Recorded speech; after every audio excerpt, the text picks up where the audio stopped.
जाओस् है सुन्नुहोस् म त कडा भन्छु सबै घराशय होस् खुलै खोला जाओस् अनि चाहिँ एकदमै देशमा चाहिँ साह्रै अशान्ति फैलियोस् अनि जे पर्ला पर्ला।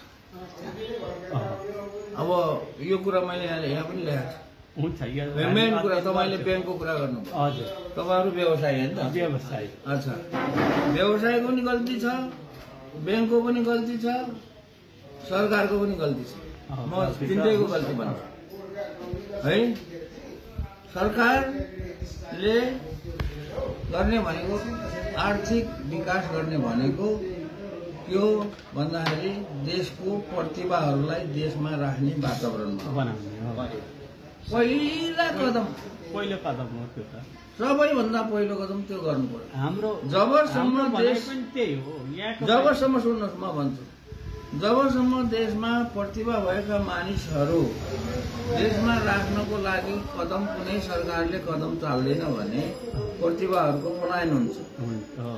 प्रतिभाहरू पलायन भयो भने देशमा बसेका त्यो साधारण आम नागरिकले त के गर्नु हैन। अब किनभने अर्थतन्त्र सुधार्ने भनेको प्रतिभाले हो। किन प्रतिभाले कसरी अर्थतन्त्र सुधार्छ?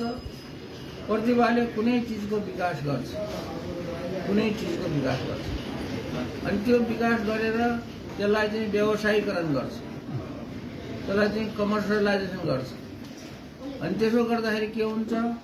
रोजगारीको सिर्जना हुन्छ। अनि के हुन्छ? रोजगारीको सिर्जना हुन्छ अनि सरकारको पनि राजस्व बढ्छ, सरकारको ढुकुरमा पैसा आउँछ। तर जबसम्म देशको प्रतिभा देशमा बस्दैन तबसम्म केही चिज बन्दैन नेपालमा, केही चिज बन्दैन। अब दोस्रो सामान बनाउन सकेन, पहिलो कुरा बुद्धि बेचेर पैसा कमाउन सकेन, दोस्रो कुरा सामान बनाएर बेच्न सकेन होइन। तेस्रो कुरा के हो त भन्दाखेरि तेस्रो बेच्ने चिज भनेको चाहिँ श्रम बेच्ने हो। श्रम चाहिँ बेचेको छ होइन, अहिले श्रम बेचेको छ। तर त्यो श्रम बेचेर के भएको छ? देशको धोती फुस्किया छैन है। श्रम बेच्न नसकेको भए देशको धोती फुस्किसक्थ्यो अनि के भएको छ? इज्जत ढाकेको छ।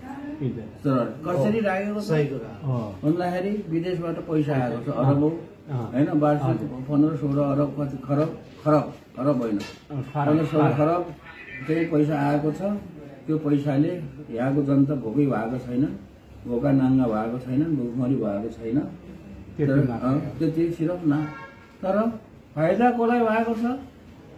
विदेशबाट पैसा आयो अनि त्यो पैसा जस्ताको जस्तै बाहिर गयो। किनभने सबै सामान त बाहिरबाट आउँछ, बुझ्नुभयो नि? इम्पोर्ट मात्रै छ, एक्सपोर्ट छैन।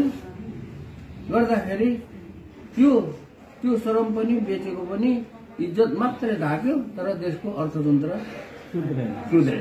त्यसले अर्थतन्त्र सुधार्नलाई सरकारलाई टिका छ अहिलेसम्म।